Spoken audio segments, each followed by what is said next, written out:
All right, welcome, ladies and gentlemen. Thirsty Thursday number 41. Holy cow. That's quite an impressive feat.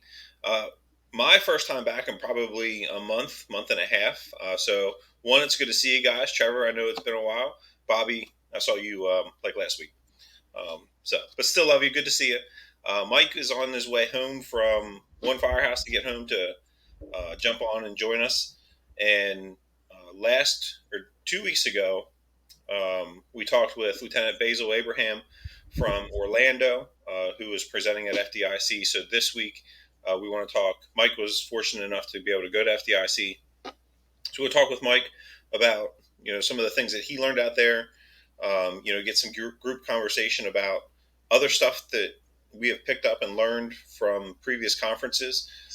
Because one of the big things about going to a conference is, what are you bringing back? What are you doing to, one, make yourself better, but two, make your department better? Everything I've always learned about when you go places like that one of the most important things that you can do is bring it back and share it with your department. So with that being said, let's catch up a little bit about like what we've been up to. Because like I said, it's been a while since I've been on, and just kind of hear and see what Mike and Bobby and Trevor have been up to. And there he is. Look at that guy. Hey guys, sorry about that. It's all good, man. Is that the? Yeah, you're still in that fancy shirt, aren't you? I am. I still got it on. Nice. Cheers. Oh, I'm sorry, guys. Hang on a second. Is that Mark? Cheers. Is that Mark Wahlberg? That's. Oh, I'm sorry. That's Mike Wood. I'm sorry. I thought it was Mike. That's our guest for later on. I'm sorry. I thought it was Mark Wahlberg. Never mind. Cheers, brothers. Good to see you guys again. Cheers, guys. Sorry, I'm late. No worries. Hey, early is on time. I just did the intro. We're gonna, kind of kick it around and talk about some of the things we've been up to since the last time I've been on, which is probably around a month and a half. And then, like I said, we talk about what you had picked up from FDIC, and then what we had picked up from other previous conferences that we may have been to that we really enjoyed, and just kind of go where the evening takes us. Absolutely. So, who wants to go first? Go ahead, Trevor. Actually, thanks, Ben. And it is good to be back. I know we've had a little bit of a hiatus here and there, and as Bobby can probably attest to, because him and I have had the privilege of teaching a lot of places around the country.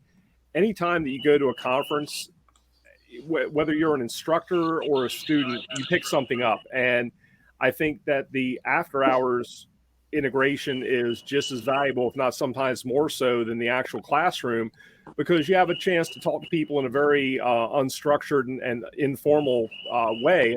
And Bobby, he can attest to this as well, that anytime that we go somewhere to quote unquote teach a class, we go there to share information. We're not there to tell anybody anything, or we're not saying we're going to make you better and tell you how to solve all the world's problems, but we're going to share what we know. We share what we don't know, but also bring in that requisite knowledge from the local area, which I think is so imperative to what goes on.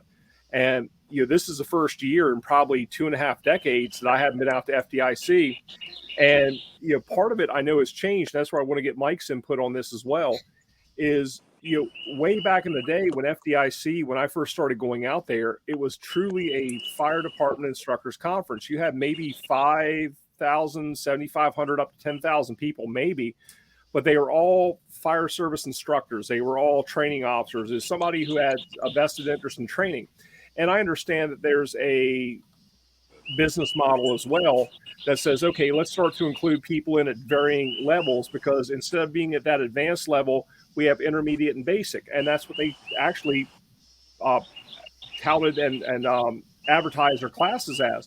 And then this year, which was a complete, I think, different direction from what they've done, for whatever reason, they also incorporated a EMS conference, the GEMS conference, which I think was very interesting, and probably from a business standpoint probably did fairly well. There's the good and bad and the ugly with it, but I really want to hear the feedback from some folks.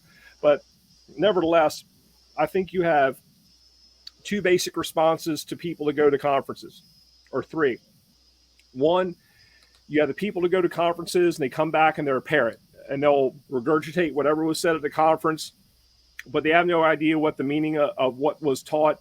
and they just come back and say, okay, I've touched my base to say I'm giving my return on investment.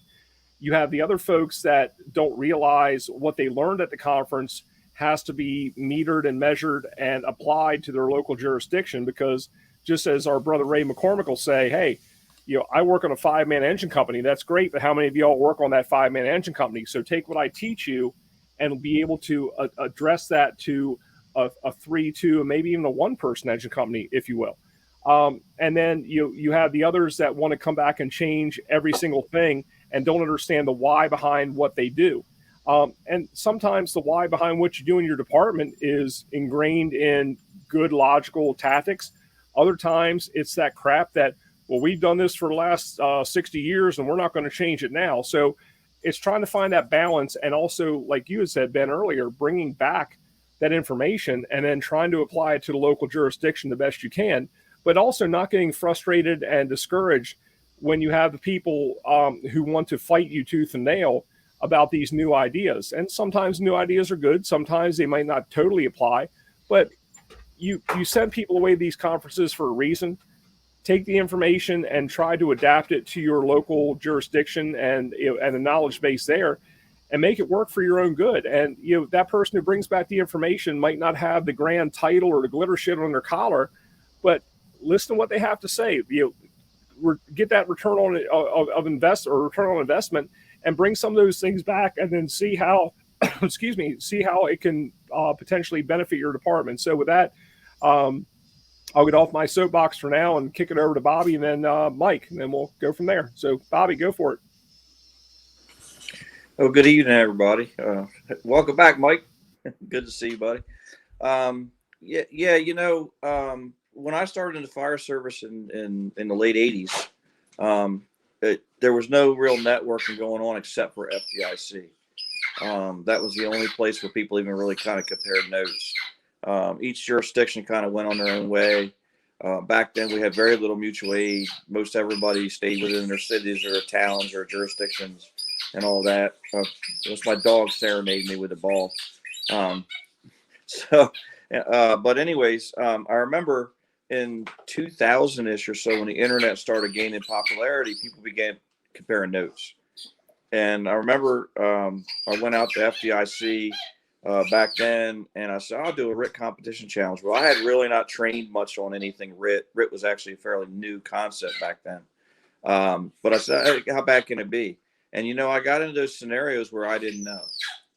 And that was the thing that FDIC does to you, is it takes what you don't know and it shows it to you. And so putting effort into training over all the years, luckily not a whole lot of stuff surprises me as much anymore. But there's always something new that you learn when you go to these different conferences and things like that. So, and it really re-energizes my Trevor, you gave this to me. It re-energizes my batteries when we go to places like that, because, I hate, and I just got to speak about work. At work, it's like 80% of the guys seem like they don't want to be there when you're doing training.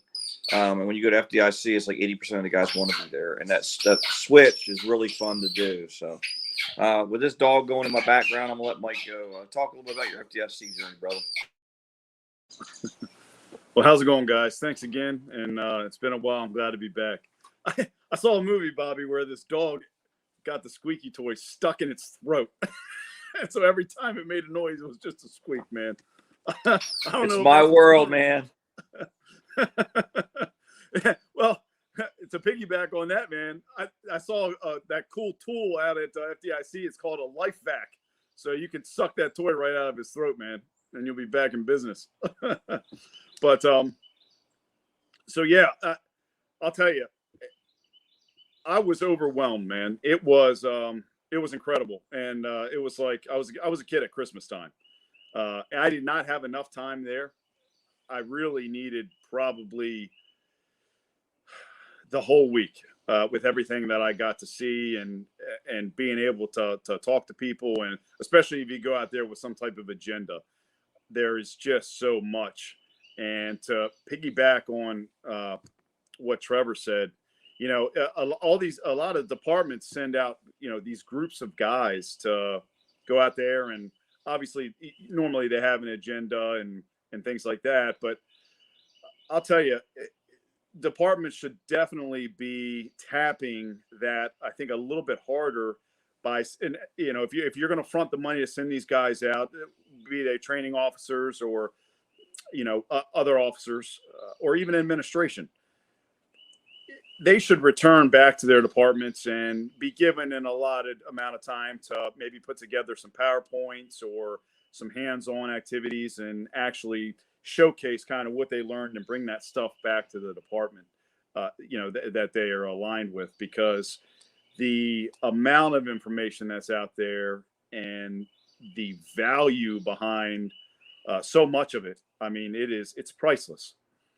And I'll tell you, now, I had never seen anything like it, and with the gems being there now, obviously there was heavy EMS, and I got to tell you, like, one thing that really blew my mind out there was the amount of special operations areas that I saw. I was not anticipating seeing that, and there was so many setups and vendors and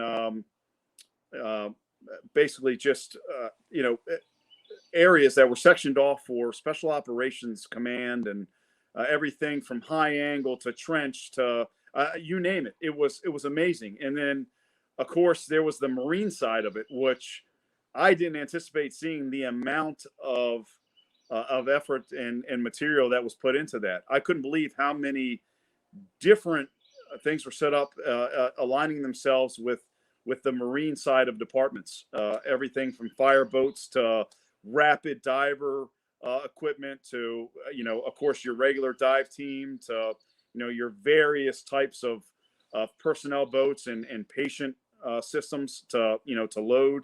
It was incredible, man. It was absolutely incredible. So it really was, like a Christmas for a kid like me. I could have stayed there for weeks on end and chatting people up, and I really wasn't sure what to expect with the coming of the EMS side of it, and of course knowing a couple of people that were teaching out there. I was curious as to how that was going to be, but I'll tell you, there's just so much to take away from it, and there's so much value in it, and just like Bobby said, walking into a place like that and realizing that, better than 50% of the people there are, fielding the same vision that you are. And they're just huge advocates and students of the trade and want to learn everything they can. Now, don't get me wrong. I know that there's plenty of tire kickers there too, but I did not get that impression by the majority of the people there. And that's something I think that puts momentum back in your sales, and puts that wind back. Just like Bobby said, when you go to work, sometimes it can be taken out. But, you go to a place like that and you realize that our profession is so, heavily loved, and it has so many people that just want to help it progress. And it's incredible to see. It really is. Yeah, and Mike, that's always been my big infatuation with FDIC and any conferences we go to. And to Bobby's point, I mean, we've taught a lot of classes. I mean, all of us on this screen, and sometimes you have the 10% of the people there that really want to gain and learn, and then the other 90% of the people are like, "Hey, sign my overtime slip and let me out of here." And the first question out of their mouth is, "When do we break for lunch?" And then the second question is, "When are we done for today?" But when you go to these conferences, I mean, it's this epiphany that, wow, there's 30, 40, 50,000 other firefighters in this country and around the world, not just in this country, that are on the same wavelength as I am. And it really kind of re-energizes you and recharges you. And we've been fortunate to have been picked up to go back out to Wichita Hot, which is kind of like a mini FDIC, in my opinion, because even though it's more of a regional school, they draw some people from far and wide in Wichita. And it's kind of interesting to see over the years. I mean, just getting some of the text messages and emails and everything else that, here's some guys that 15, 16, 20 years ago, were really struggling in their careers, and now these are leaders in their industry, and they're like, "Hey, man, do you remember that class you guys did? Remember this? Remember that?" And I mean, it's very redeeming, but at the same time, it's meaningful that no matter whether it's something that we did today or 10, 15, 20 years ago, it might have had an impact on somebody's career and the way that and the outlook that they had. And Mike, I agree with you. It's just one of those things that when you're out there and you have that spirit of people that they're there because they want to make their industry better and they want to become masters of their trade. And it's just that whole dynamic really energizes you for the next several months. And unfortunately, we get back into our routine, in our home departments, and you can get de-energized pretty quick. But that's why I think it's so great that as an instructional group like we are, that we keep each other motivated. And I know there's times when if I'm having some dark days or weeks or months dealing with something, I can talk to any one of you guys, and you're like, "Oh my God, the other day we had this training; it was so great," and it kicks back into your mind, why we're here. So with that, Bobby, did you go to the FDIC this year? Were you out there? But Mike, I mean, I want to hear from what you took, and also I'll kind of lead off with this. I understand a lot of departments want to get a return on investment. I'm the same way. If I send my people to a conference, I want to get a certain ROI. And if we have a big ticket item, let's say it's accountability, incident command, RIT, whatever it is, I want to send them. But I also have a problem with completely hobbling my folks and saying, "Okay, Mike, I'm going to send you out there, but every class you take must be RIT oriented." If that's my focus and my priority, that's fine. But I think I sell you short as not only personal development but department development if I pigeonhole you into one category. So tell me your thoughts on that. Well, I'll tell you, I was fortunate because I went out there with an assistant chief of Ocean City, and he took great care of me. He did not hamstring me at all. He actually essentially sent me out there and cut me loose and said, "Listen, you don't have to shadow me. Go do your thing.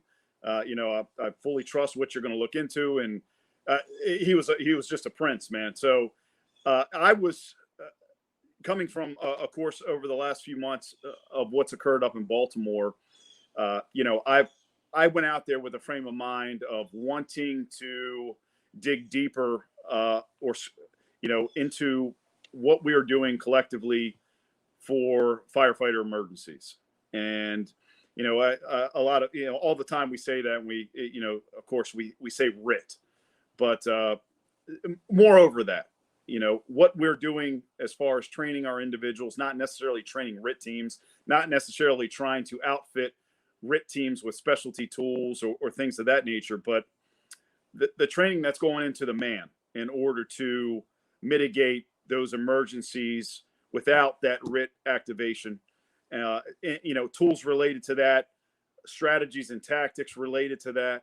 And that was kind of at the top of my list for that. And surprisingly, there was a lot of information out there that was really valuable, down to, some different tactics that pipemen were doing, since they're incurring a lot of these Mayday emergencies, some different tools that they might carry, or some different considerations as to how they tactically move throughout a dwelling, depending on, the occupancy type and the construction. And I found that very interesting because I don't really dwell in the engine world heavily. And, so all that stuff is all gold to me, to hear that, because I don't know, that's not something that I've been privy to do a lot, is be on that nozzle. So understanding kind of some of the different things that those guys are doing and addressing. And then also being able to talk shop with people that are actually doing the teaching out there, some of the traditions guys, and getting an idea of some of their mindsets when it pertains to those firefighter emergencies. I'll tell you that it's just, I could talk to those, I could talk to people like that for days.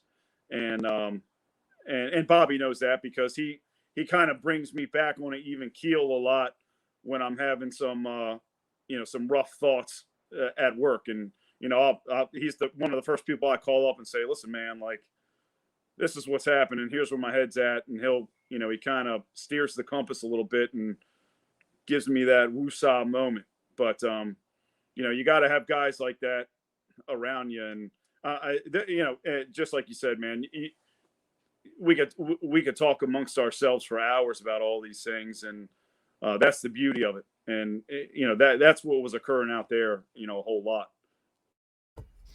Yeah. And Mike, I agree with you because, I mean, a lot of it, like you just said, and I want to get Bobby and Ben to chime in on this as well.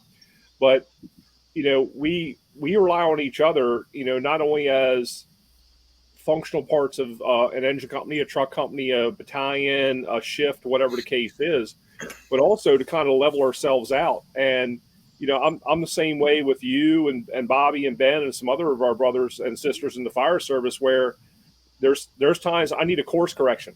And, I'm going down a certain direction that in my mind is the right way to go. But I got my blinders on and I need to get that input from, elsewhere, whether it's, through FDIC and other conference or even the brothers and sisters or, some of the people on the screen here.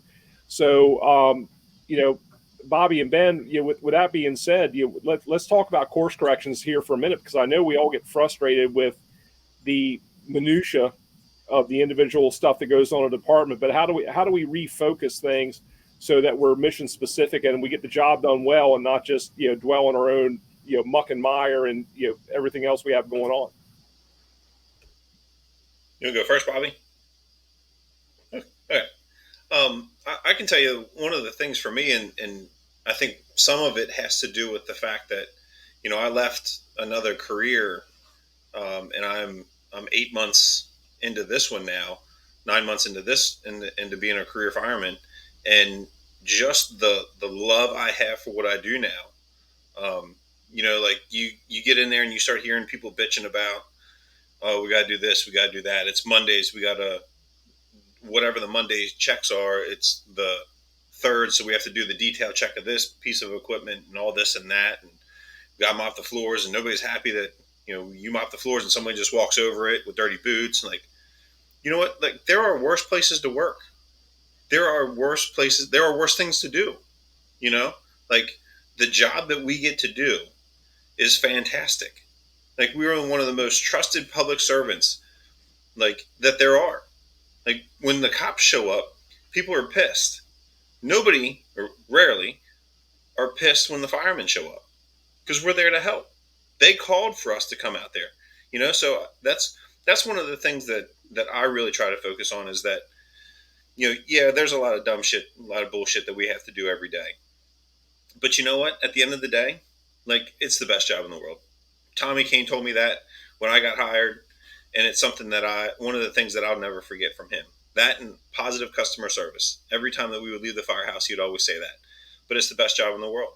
Like, so you can get hung up and you can get stuck on all of that minutia and all the little stuff that we have to do outside of why we're there. But you know what? Like, that's only a part of your day. It's only part of your shift. Because when you go and you get on the ambulance, you get on the fire truck and you get to do your job, like, that's what it's all about. Taking care of that person, taking care of those people, that house, whatever it is. Like, if you don't get some pleasure out of that, you need to get the fuck out. Like, it is what it is. Like, that's why we're there. So that's one of the things that I have really used. And again, I think that's coming, like, being newer into being a full-time career firefighter. And I think, one of the other things that we've talked about and Bobby and Trevor and Mike have all mentioned it is, when you teach and whatever you're teaching, like, that helps recharge your batteries for the people that want to be there. They mentioned, at your department, it might be 80% of the people are only concerned about what time's lunch, what time are we leaving. You go to FDIC and it's the opposite. Well, in our firehouses, and with your crew, like, you can pick the people that want to be there and that want to train, right? Or if you go out and you start training on a piece of equipment, you go out and you practice forcing doors, you go out and practice pulling lines, the other people that want to train and want to get better, they'll show up. The people that don't, they're going to stay, parked on the couch, not doing anything. But the people that want to get better will come out. So that's something to consider as well. Is what are you doing, and how are we going? How are you making yourself better? And that is going to translate into other people coming out and getting involved too, I think. Sorry, I didn't get the Hickman waiver for the FCC, but we'll be fine. Yeah, thanks, Ben. When I think about course direction, I can only think about it from my perspective. So, when I first started in the fire service in a small volunteer fire department here in Millville, Delaware, Dougie Scott was my number one mentor. And Dougie was definitely, he convinced me very early on that it's okay to strive for excellence in a very small and not busy fire department. That was where it all started at, And while he was doing that, there was a couple of really good brothers of mine, Steve Hoovenen and Eric Hoovenen, were in the fire department, and you got in just before I did. And they were big about getting all your classes out of the way. So we went to a state fire school here in Delaware. They talked about getting, all your classes out of the way. So I had a lot of really, really good influences to try to be better at this job. And then as I progressed through the fire service, I started to realize that not everybody shared that same vision that's in the fire service. A lot of people were very much just, what's the minimum I have to do to be here? What benefits do I get out of this? Those types of things. And so my big course direction in this whole thing was, what can you do individually for your fire department is kind of where training comes in. And what you can do individually for a fire department is whether or not you can do a particular skill. Mike teaches some really good forcible entry things for us. And there's very specific things that he teaches. And if you pay attention to him, then you'll have a particular skill that when you go to a fire scene, that's something that you can just do, but the thing is, Mike always started off with the one person forcible entry before he went to two people. So that way, your very first exposure to it through Mike is to do it yourself, because sometimes the people you get paired with and where you end up with, they're just not the people that you want to be there when you're forcing the door, And so my big course correction over the last probably 5 years maybe is that you really need to learn the skills specifically for yourself as much as you possibly can, and then apply it back to the team through training. So you try to show other people, they may or may not take it. And one thing I've learned about teaching is nothing more than offering something, and people can take it or leave it. There's no teacher, there's no fire service instructor in the world that when he speaks, it just takes to everybody. It's just not how it works. We just offer something for people to try, and some people latch onto it and they go with it, and some people don't. And the last thing for me is, the beauty about teaching is that you become more educated in the thing. And I've always told guys that want to learn how to be the fire service better, I said, learn how to teach. And then why? I said, because you might learn how to tie a bowline, but when you teach 10 people that don't know how to tie a bowline, it makes you break it down into such a specificity of what you're trying to do. Exactly what is an overhand loop, what is a bite, what is those types of things that you never really think about because you learned it however you learned it. And all of those things have made me end up in the best spot, I believe, in the fire service, and that's as a crew leader or a lieutenant or sergeant, or depends on where you're at, what you call it, but the crew leader, the guy in charge of the rig. Because now, if your guys are good and they can do it, they do it. If they can't, you can step in and help them out and do it. And it's all landed me in a really, really happy spot late in my career, where I'm really, really just happy with what I'm doing. And I love having other guys work around me that can do it without me. And I love, helping them out when they can't. And I love being trusted enough that sometimes when they don't know, they don't feel bad about asking me about it. So, my big course direction is, everybody has to look at this gig. How can I make the fire service better myself through skills, tactics, thought processes, beliefs, whatever. And then the next thing is to offer it up to other people. And not everybody listened to Doug Scott when I listened to Doug Scott, but he offered it to me and I took the ball and I ran with it, and that's kind of what instruction is. And even in FDIC, it's still the same thing. There's just more people that want to take the ball and run with it, which is very refreshing. It's amazing to me how many people in the fire service that try to figure out how not to engage. We talked to ad nauseum about, transitional attack and these perfect scenarios of nobody takes any risk anymore and things like that. And it's not the fire service I want to be in. I want to take an assumed risk to make a difference to somebody's property or their lives. And that's what this group is about. That's what that group in FDIC is about. And certainly you can just plug it all into EMS too. There's people out there that are leaders in the industry. Sadly, I fall behind in that, but there's people in that industry too, and it all counts. And so my big course direction is look at yourself first before you look at your system failures, because you are the only one that you can fix, and then take yourself when you're fixed and then try to pass it on to other people and offer it up to them, but they have no obligation to take it.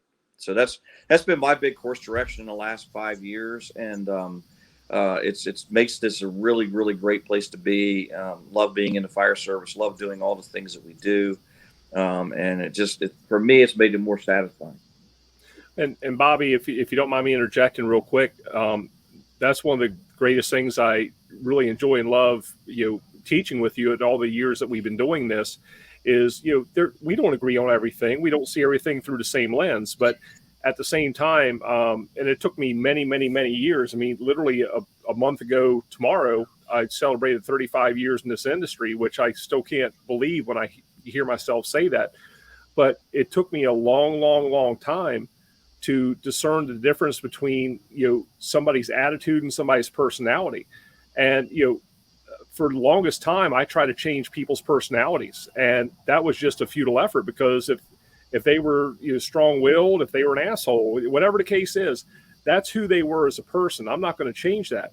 I can influence their attitude while they're on duty and, have them look through a different lens, but I'm not going to change who they are as a person. So if this job is just that, if it's a job to them where they come in from 7A to 7A and, don't do anything more, it was very, very hard for me to accept that. Now, the people who excelled and went past that, those were the people that I certainly tried to reward and would give a better evaluation. I'll kind of digress just real quickly. But, as a younger fire officer, when I had to do evaluations on people, and I looked at the Bobby McGee who came in at 6:15 in the morning and, he had everything checked by 7 and he did this. Oh my God, Bobby, you're my golden child. But that guy who came in, what was their reporting time? 7 a.m. They were there at 6:58. Were they on time? Yes or no? Yes, but nope. Stop, Lieutenant. Were they on time? Yes, they were on time. Did they perform the functions that were required of them? Yes. Did they go beyond that? Oh, hell no, because they're slackers. Okay, going back again, framing it. So, yes, they did the minimum that was required of them. And, of course, we try to reward those people who do above and beyond. But we had to also try to find that acceptance to say, look, there's people who, to some people, this is a job. To others, it's a career. And to others, it's a duty and a calling.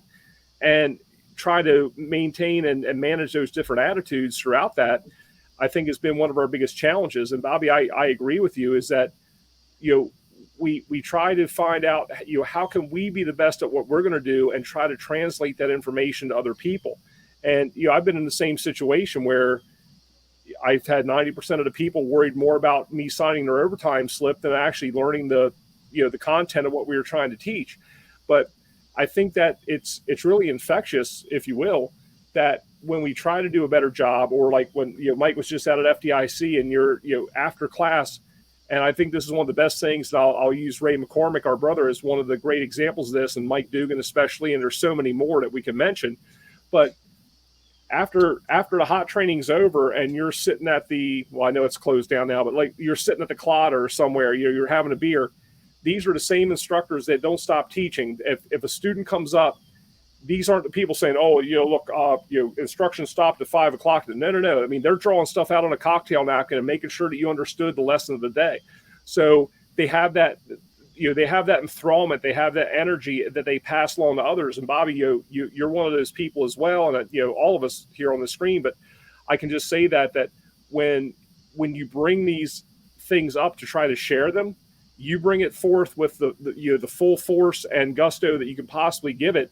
If people choose to take that, and this is something that I've kind of, I got this from our building department a while back. I had a person in our building department who I had come up with. I had an issue, and they literally told me, said, "Well, look, have you tried to remedy this situation?" I was like, "Yeah, I did this. And they said, you just got to chuck it in the fuck it bucket." I'm like, "Okay, hold on. I'm sorry. Say again." And they said, "Look, if you've gone this far, you've done everything you can within the confines of your ability, and you're doing everything you can. But and here's, there it is. So sometimes you got to sit there and say, hey, not that you don't care, but you just got to, some things you just got to." Hey, Trevor, yeah. Is that big enough? No, for all the ones that I got to throw out, no. But to kind of end this, I want to go back to Mike.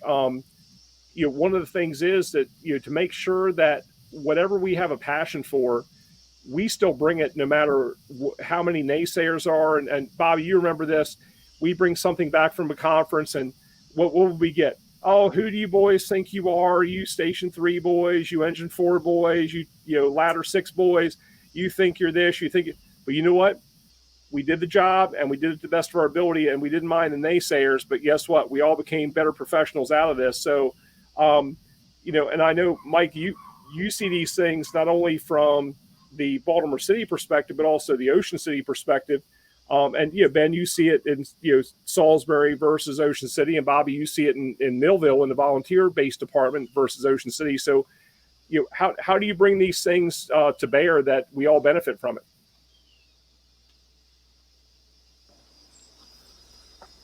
Well, before I go into that, Trevor, I love your props, man. You always have a prop handy.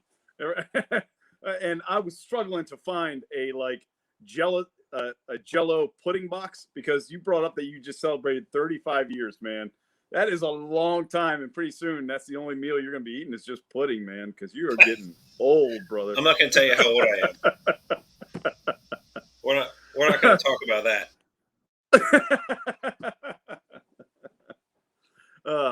But no, you know what? I think about this a lot, because it doesn't matter what department you're in. Do I have that prop? Oh, here, I got something for you, Trevor. I had an assistant show up. There it is. 35 years, baby. I'm sending that to you through the mail. Put a little Xanax in that to help you sleep. No, but getting back to it, seriously, it doesn't matter whether you're a part of a busy department or whether you're a part of a department that doesn't get the opportunity to run the fire that they might desire. One thing that does occur on both sides of that is the calls that really kind of take the wind out of your sails. And in busy departments that seem to get a lot of fire, there is, on the flip side of the coin, also a plethora of medical calls that they're dealing with. So there's a point and a counterpoint. And, those type of calls, when they get so redundant, they take a lot of momentum out of people. And, they kind of suppress that morale a little bit. And in your slower departments, it's that, but the opposite. They don't get to run a lot of fire, and they might not run a whole ton of medical calls. So it just becomes a lag, and kind of a sinker that, well, we're just not running anything, and I wish we'd get it. So on both sides, you still have that same morale issue. It just shows up in a different form. And, when we talk about like trying to stay on course and things like that, I go back to, one of the people that influenced my life heavily was my college football coach. And there were times, especially on my senior year, where I would like beg for the ball in certain situations. And he would pull me aside from time to time and say, you are the best person for this particular play, but maybe not the one we're running now.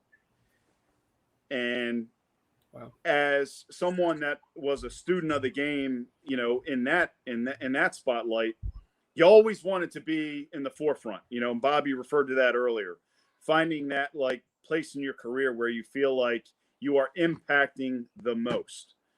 And there are a lot of people that, and I see this up the road a lot in Baltimore, that do really well in a lane and then they leave it for something else. And they're not as influential. And, a lot of that, I feel that way a lot of times. I feel like, my best work is done in the trenches. And, going back to, to the statement that my coach said, you don't always get to have the ball, depending on the situation. But one thing to keep in mind, and when I make that reference, is it's kind of like getting that fire. You don't always get the fire. But one thing to keep in mind is that collectively, we are all in a certain boat together. If you are a type of fireman that, again, is a student of the trade and wants to be the best and wants to harness your skills and sharpen them, then people that are like-minded like that are all in the same boat together in the sense of how he described football.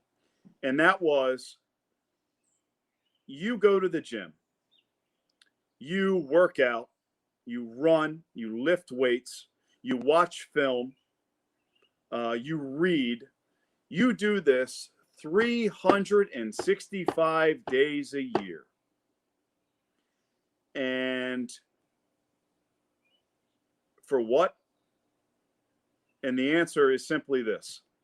You do it for approximately 10 games. That's not 10 days out of your year.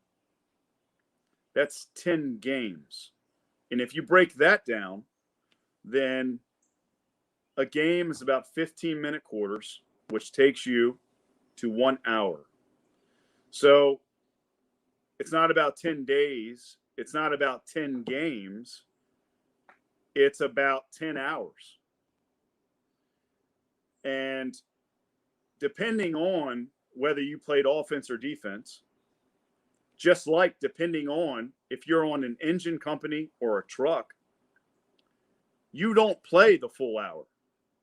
You play, maybe if you're lucky, 30 minutes of that game. So when it all shakes out in the end, you worked your ass off for 365 days to become the best that you could be for 5 hours out of a year. 5 hours. Not even a good portion of your day when you think about it. But you work for that. That is ultimately what it comes down to. And when you put it in that light, it's like a little bit, it pulls on them like, that's, I never thought of it that way, but it's sad, but at the same time, it's beautiful that someone is that vested and that dedicated to really put forth that effort over 35 years, Trevor, for those few hours that you get annually. And if you do add it all up, let's say you took 35 years, like that's not a lot of time out of your life that you've really vested all that in. But that's what this job is about, because at some point in one of those brief periods throughout one of those many, many games, you might be called upon to make the Hail Mary. You might be called upon to make the play of plays. And that is why we do it. That's the only reason we do it, because it might spotlight you and it might be your day, you know? And Hey, Mike. I take that with me everywhere. Mike, let me ask you this. And what you said is exceptionally profound. And I mean, I've never heard it put that way. And I mean, I'm going to reference you and use what you just said, prolifically. But you referenced a football coach, a college football coach, telling you, "Hey, look, I need you for a lot of plays, but it might not be this play on this day. But when it's your turn, I need you. I need you to be 110%." That's sometimes a tough pill to swallow for a young go-getter, firefighter, paramedic, lieutenant, whatever the case is. Put that in my head. I want you to stick that in my head as an officer. How do I articulate that? Because you figured that out, whether that was through direct communication from your coach, and I don't care whether you're a cap, your title is captain, lieutenant, battalion chief, or coach. It's the same deal. We have to get that across to somebody. So put that in context for me, that if I have that young firefighter, that young lieutenant, that young captain, and just what you said, I mean, that resounds and makes so much sense. But how can I, as an officer, make that make sense to that person so they understand it and don't get demotivated that, oh, well, that battalion chief doesn't see my worth and value. Maybe they do, but not for that exact play. They had somebody else they needed. The way you articulated that was phenomenal. So was that something that you picked up over your time and maturity, or was that something that was articulated to you through your coaching staff? And if not, or if so, how would you do it? Well, I'll tell you, that was something that came right from the horse's mouth. And he was a phenomenal coach. And a lot of times, speaking on that maturity, you don't recognize what someone's trying to do for you in the heat of the moment. A lot of times it's very easy for us to really just get upset and angry and think that person is trying to suppress, our abilities. I felt that way initially. And you can, just like you said, Trevor, that aligns with our duties as firemen. When you feel like that leash is being pulled back on you a little bit, it isn't because they don't want you to succeed. It's because they see the value of what you bring to the table, but they understand that there is an individual there that can make this play and that can make that play, and we must use our crews and our men for their strengths and understand their weaknesses. And that same message, and as this stands to reason, much like a crew leader, this message was picked up early by our quarterback. And quarterbacks, as you know, they kind of are the field commanders. Our quarterback, his name was Jason Henry. He understood that statement right away, and he was able to wrap his head around that. And he preached that same sermon in the huddle, which resounded to everyone in making them understand that, hey, you're really good at this. And I want you to know that I value your ability here. Your weaknesses are here. Now, I want you to improve your weaknesses, but I want you to also know and have confidence in the fact that when we're faced with this certain problem, you're my guy. And I want you to perfect that strength because you are my go-to guy when we have to deal with A, B, C, and D. And in this realm over here where you are challenged a little bit with different components, this is where I want you to improve. This is where I want you to focus, to try to elevate your game. But I want you to perfect these areas here, because when it comes time, I'm going to give you the ball for these certain situations. And in other situations, I want you to be a supporting cast member so that we can all have that same vision looking downfield together. Not individuals, but a crew that is all looking at that common goal with the same frame of mind of, we are going to do whatever we need to do collectively to get there. So, and I guess that's the only way. I deal best with trying to relate it to that game, because I spent so much of my life in it. Although now it's actually equaled itself out. I actually have the same tenure now in the fire service that I did playing football from a child to a young adult. But I'll tell you, there's a lot of parallels there, and there's a lot of life experience learned. I don't know who wants to follow that up, but it's going to be Bobby or Ben, because I got nothing. That was awesome. I think Mike's comments on being involved in athletics, playing football, that's where my previous career was in athletics, and seeing, I was never the athlete. I learned at a very young age that I sucked at sports, so I opted to be the athletic trainer, the athletic supporter. But everything that Mike said about that is spot on. Like Mike, you got a prop for that? I don't know that we can put that on here. that does cross a line that I don't think we can get a waiver for. But seeing things from the other side, more of a, towards the end of my time at Snow Hill, was not only was I responsible for the healthcare and well-being of our student athletes, but I did a lot administratively for our coaches and that kind of stuff. And our good coaches, our great coaches that I got to work with, they had that insight that Mike was talking about, and was able to impart that to the student athletes, and to see that was phenomenal. To be able to be a part of that. So absolutely, I totally get that. And the parallel is, not having thought about it before, but I mean, it's spot on. We train for this, and you train for those calls that you hope you go to, but at the same time, like, you don't. It's always one of those things that, like, you don't want people's stuff to burn and be destroyed, and people have these serious medical issues that we go and take care of. But if you do, if they happen, like, you want to be there. If someone's shit's going to burn, I want to be there. Like, if someone's having a heart attack, someone has a medical emergency, like, I don't want that to happen.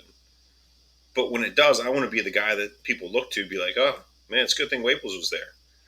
Like, he's on his game. He knows what he's doing. And it's the same thing, when it's Mike's turn to run the ball, like, you want to know that, like, he's put the time in and he's done what he needs to do it effectively. So I think that's a fantastic parallel between the two. So now I'm going to kind of take over the show, and we're going to move this in a different direction. But I think still a similar direction, because again, we're talking about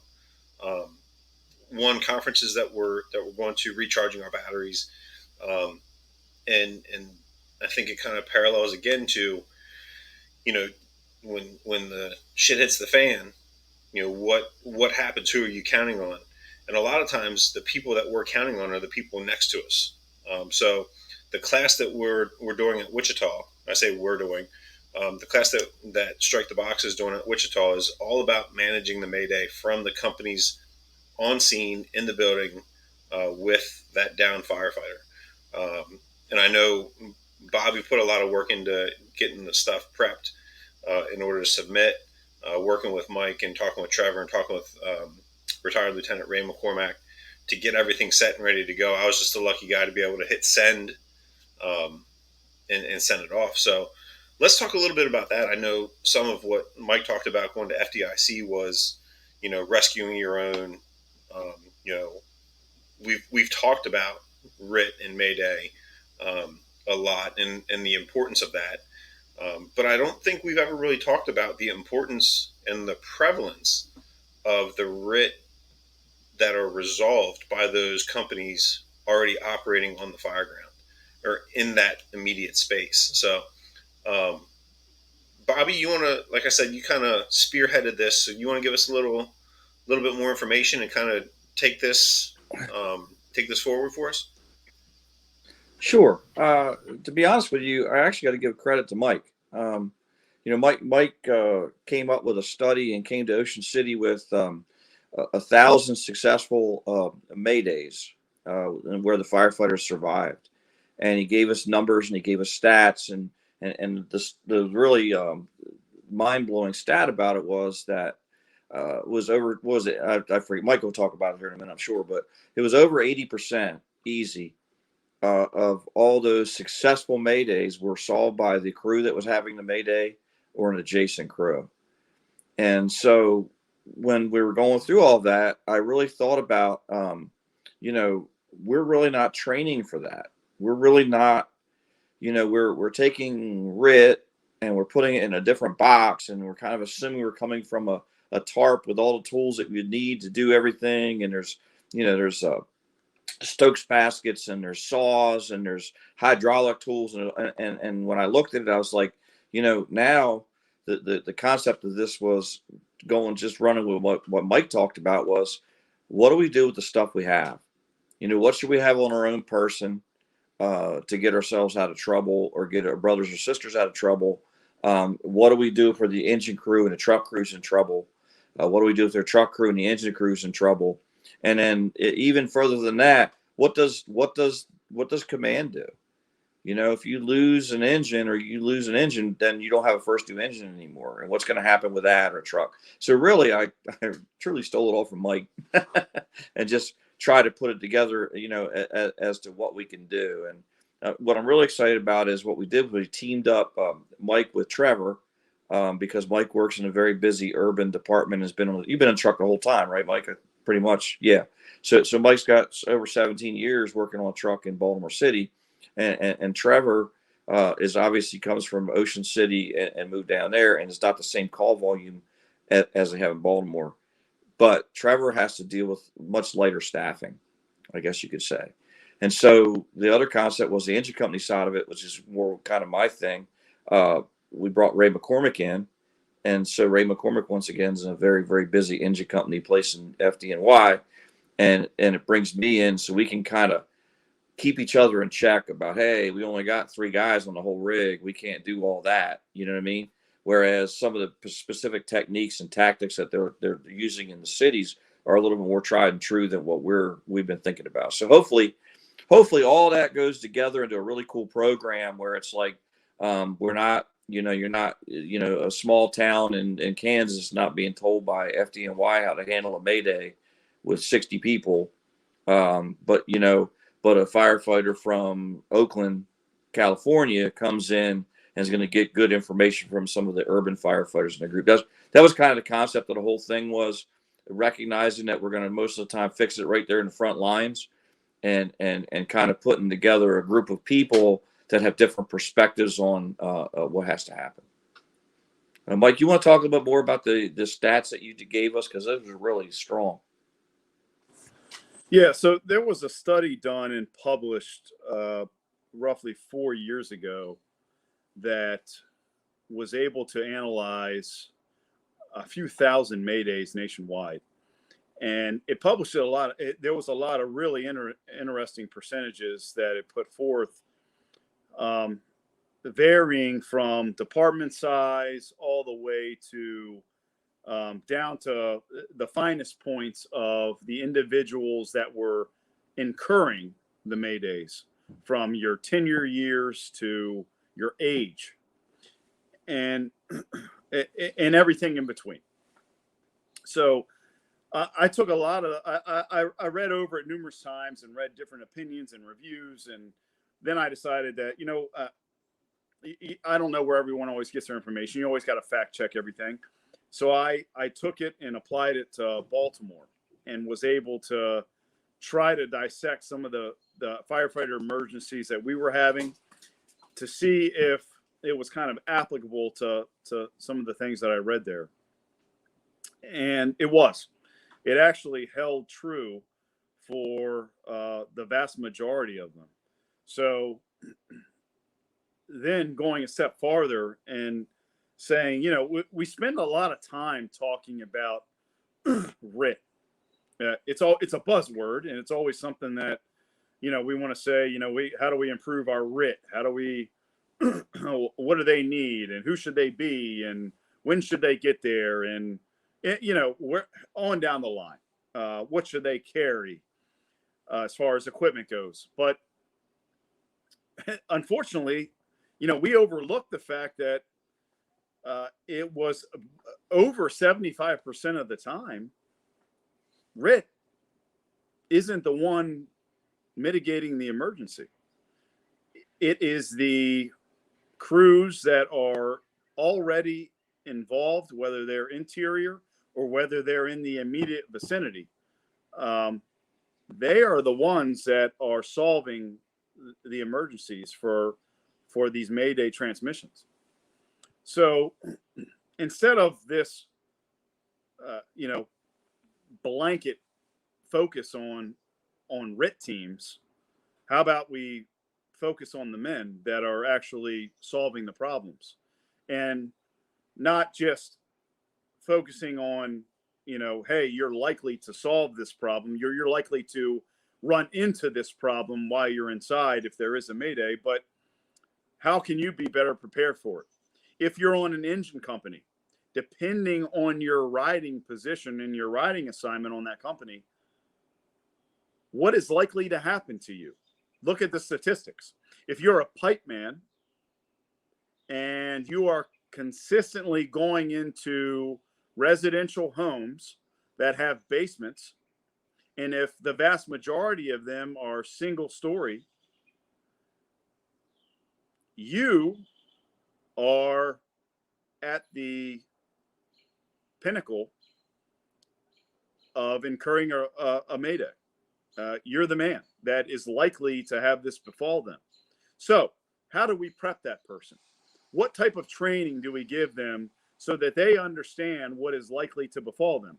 And everything from how do they tactically advance to what type of maybe additional equipment should they carry on their person? Where does that equipment go on their gear? What are some extra things that they need to be aware of? What are some extra things that they might want to have or might want to consider as far as the equipment that the department gives them, maybe fashioning it in a different way because of what's going to happen or what is likely to happen. And then you take a step farther and say, not only do we want to ready certain people for the likelihood of having the Mayday befall them, but the guys around them, how are they going to be prepared to solve those problems when they happen? Even the ones that are, at the very bottom of the food chain, so to speak, to incur the Mayday, how do we prep them for actually being able to help mitigate it? What do they need to think about as far as when this happens? I need to go get A, B, C, and D off this rig, or I need to do this, that, and the third in order to make sure that this, this removal and recovery is, urgent and expedient. So, and that doesn't just, we're not just talking about engine crews. We're talking about the offense and defense here.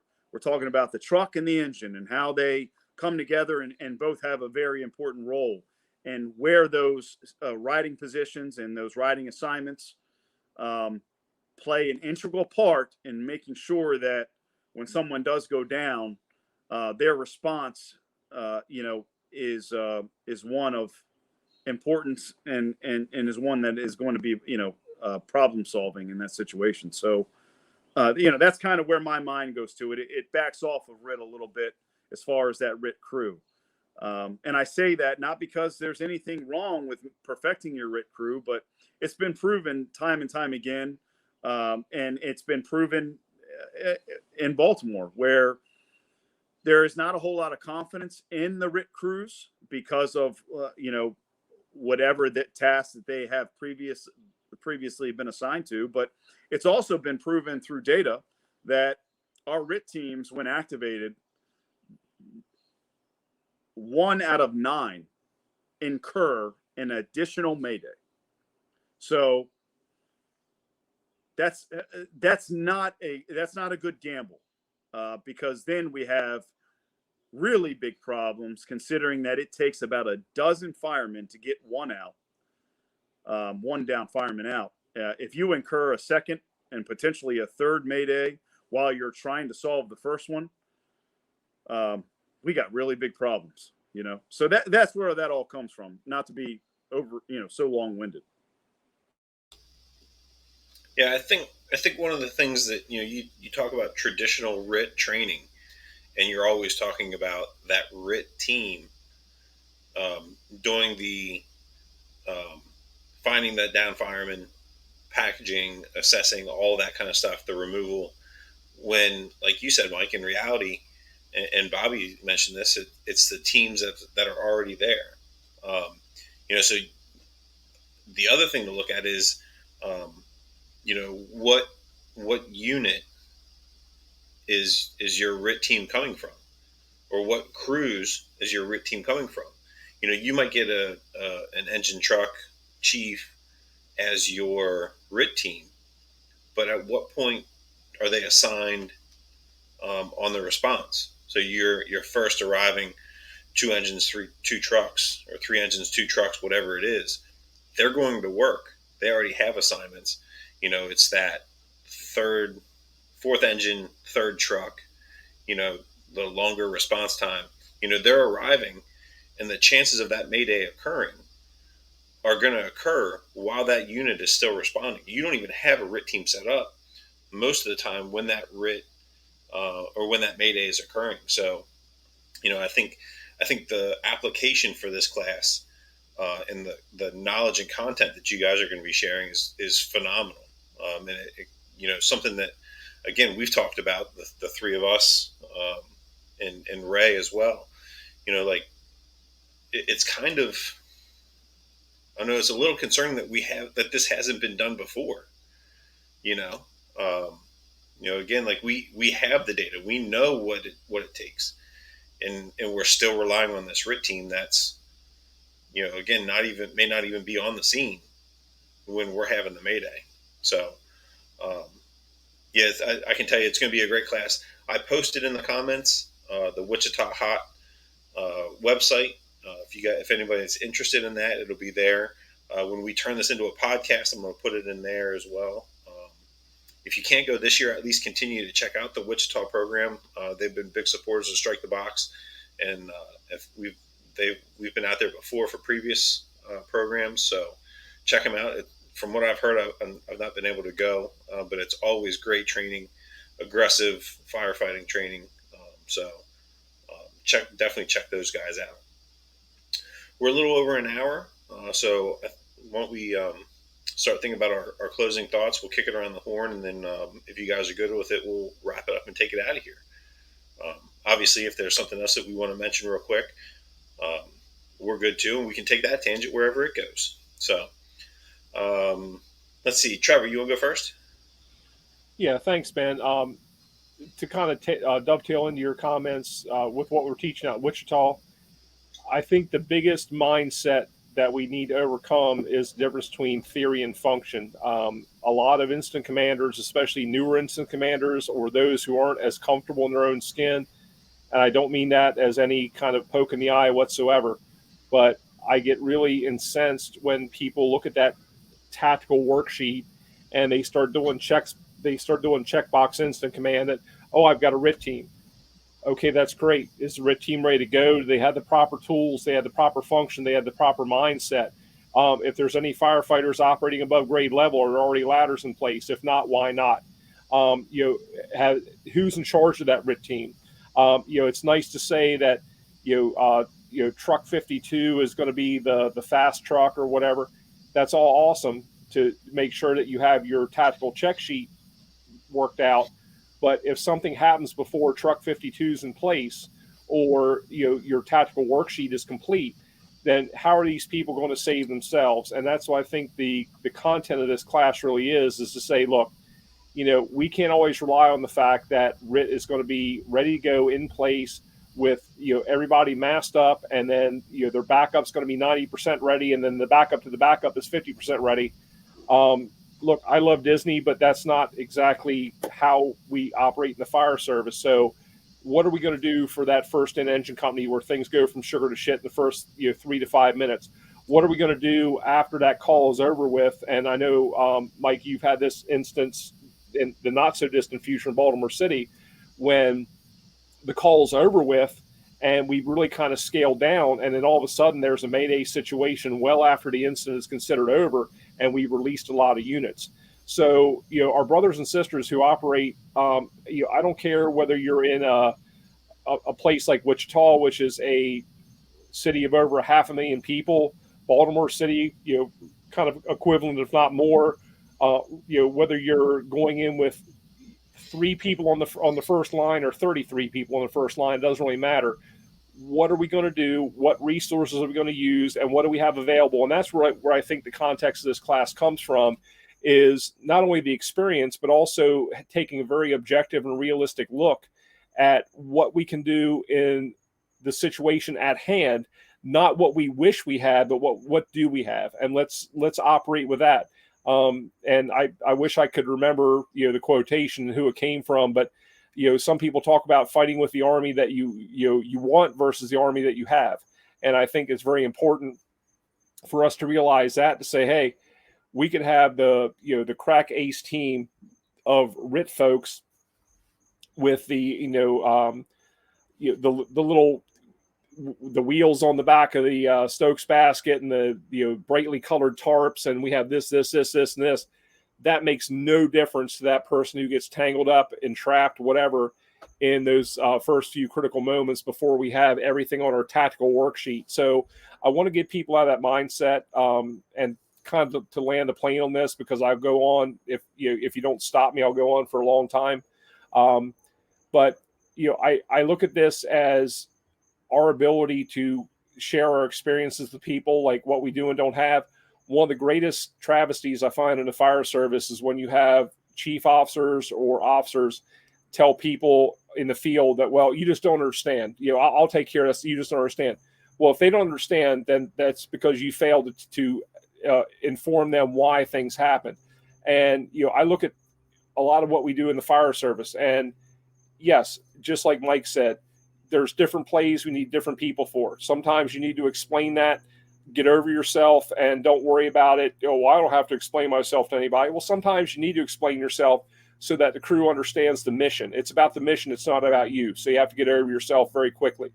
The other part of this is that, we need to make sure that, overall the crews that are going in to do this, very, very important job, understand the why behind what they're doing. And also, if we tell them that they don't understand, we bring it up to them, maybe not at the time, but later on, to say, I'll kind of back up a little bit. I would look at people in our industry who were leaders outside of the fire service. They were leaders in business, leaders in industry, leaders in a lot of stuff. People like Dougie Scott. I mean, we can't talk about him enough. And when you would have a battalion chief, an assistant chief, a deputy chief, or a chief say, "Oh, you just don't get it," normally they would have gotten it really well. But the people in charge just didn't want to be challenged, because those people might have brought up some things they never thought of. So the GOY goes a long way. We've got to get over ourselves and realize there's a lot of wisdom in the trenches. Everybody understands that when you look at a flow chart, there's big boxes and then smaller boxes and little boxes. We all know where we fit in that. But at the same time, sometimes you got to invert those to make sure that the mission is taken care of. And I'll leave it at that. We'll put that more on a 360 leadership. But I do appreciate, Mike, your insight and what you brought to it, and especially the parables that you brought forward with the coaching, I think are so valuable for any fire officer. So with that, we're looking forward to going to Wichita and sharing some of this information, and also gleaning some information from the folks out there, because they do just as much the teaching that we do, in my opinion. Bobby? I've already said enough.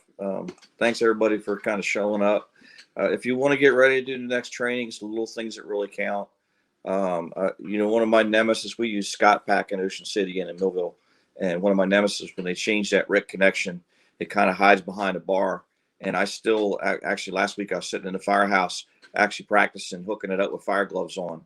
I'll do it in my workouts where your hands are sweaty. You put your fire gloves on with sweaty hands. You do the connection. We just changed how we do large area search a little bit and use a smaller rope. And my zero visibility knot wasn't working. So I sat out in the firehouse and I worked it out with my hands. So all those little things you get ready when whoever's going to go to Wichita and take our class, all those little things will count for you and make the whole experience better. That's what I mean by doing it by yourself. But it's been a great night. It's been fun talk, and everyone, cheers for me.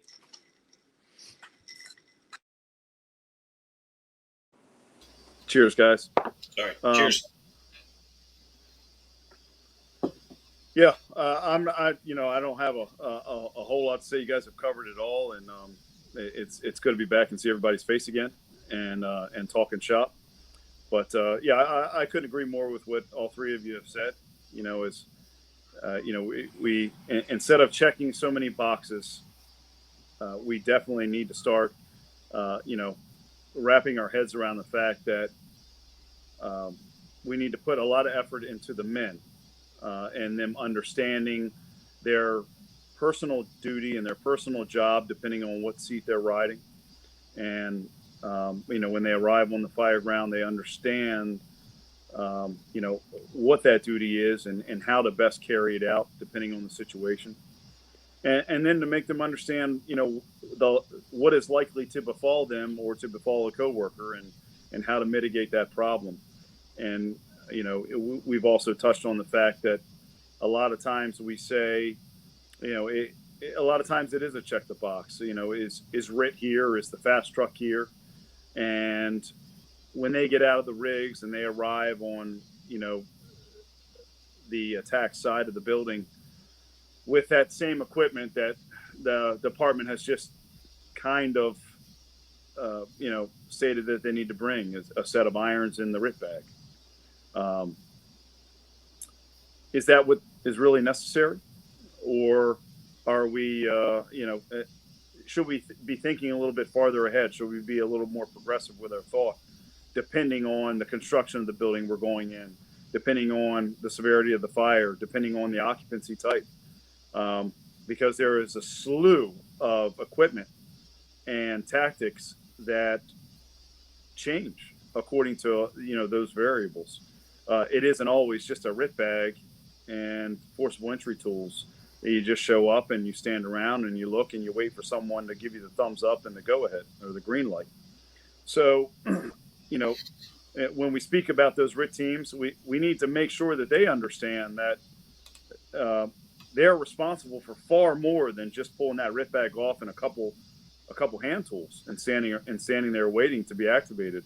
And with the crews that are going in, they need to understand what is likely when that day comes, what's likely to occur and how they are going to respond when that happens, and what they need to keep in mind when that happens, and what is likely to happen to them, depending on the occupancy type and the construction, so that they're ready and they're able to make decisions in a split second that are going to improve the outcome.